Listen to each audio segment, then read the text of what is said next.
C'est un sulfureux vendeur d'armes nigérien qui ferait reparler de lui au Sénégal cette fois. Aboubacar Ima, dit Petit Boubé.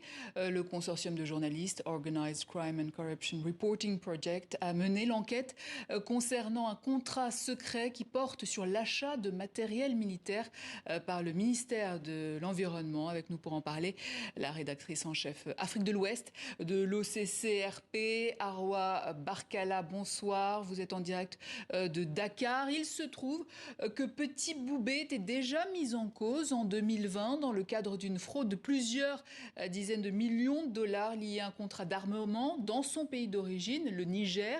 Il est également recherché par le Nigeria pour d'autres dossiers. Et il y a cette nouvelle affaire au Sénégal. De quoi s'agit-il exactement ? Alors le contrat est de 45 milliards de francs CFA. Il porte en fait sur une liste de matériel plus ou moins militaire en tout cas. Et il y a aussi des armes qui sont citées, notamment des fusils d'assaut et des semi-automatiques. Il y en a 3000, donc 1500 semi-automatiques et 1500 fusils d'assaut. On s'aperçoit également qu'il y a des matériels qui sont carrément hors d'usage, puisque dans cette liste-là, il y a par exemple des motos cross Yamaha, des T125, sauf que le fabricant ne les fournit plus, en tout cas à l'état neuf, depuis 2008. Il y a également dans ce contrat, il y a également des choses qu'on a constatées, telles que une liste de matériel sans qu'on ait le prix à l'unité de chaque matériel. Et en fait, le chiffre de 45 milliards est annoncé dans le total de ce tableau. On a seulement la quantité de ce matériel et en fait, c'est complètement arbitraire comme somme. Il y aurait donc, comme vous le dites, des soupçons de corruption et de surfacturation. Pour affirmer cela avec vos partenaires du consortium, vous avez eu accès à ce contrat ? Absolument, et le contrat est disponible sur l'article qu'on a écrit. Il est disponible sur le site internet de l'OCCRP. Tout un chacun peut consulter ce contrat et le lire. Il peut aussi également refaire le calcul. C'est ce qu'on a fait.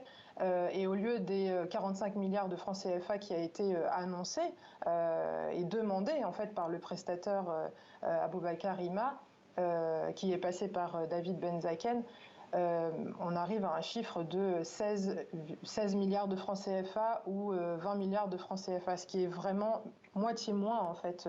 La valeur du matériel commandé est vraiment moitié moins que ce qui est demandé par le prestataire. Vous parliez de l'Israélien David Benzaken. Quel est son lien au juste avec Petit Boubé ?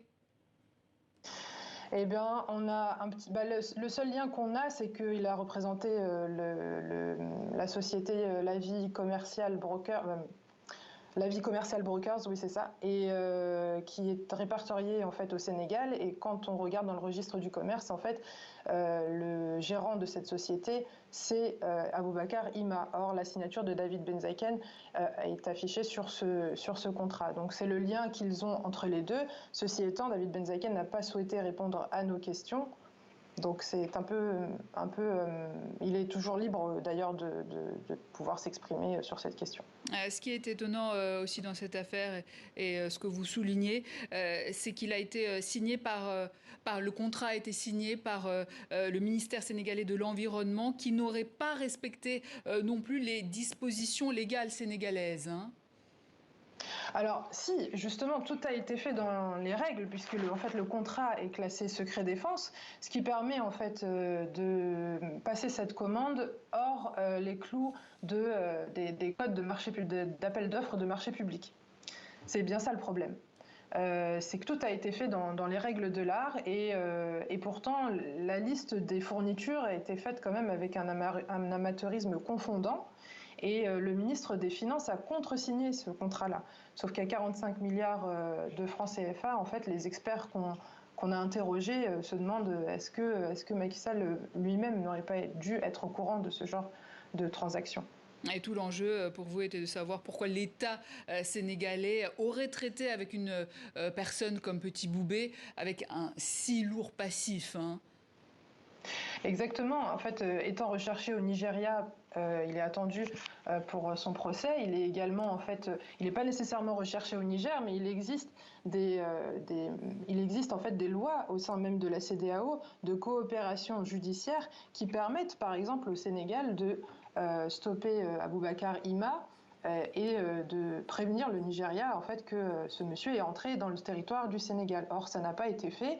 Et ce qui est curieux en plus, c'est que on a appris par la lettre du continent africain Intelligence que Aboubacar Ima est allé rencontrer par exemple Moussa Fall qui est à la tête de la gendarmerie au Sénégal et apparemment il n'a pas été inquiété. Article donc du consortium de journalistes de l'OCCRP à retrouver sur leur site internet. Merci Arwa Barkarla, vous étiez en direct de Dakar.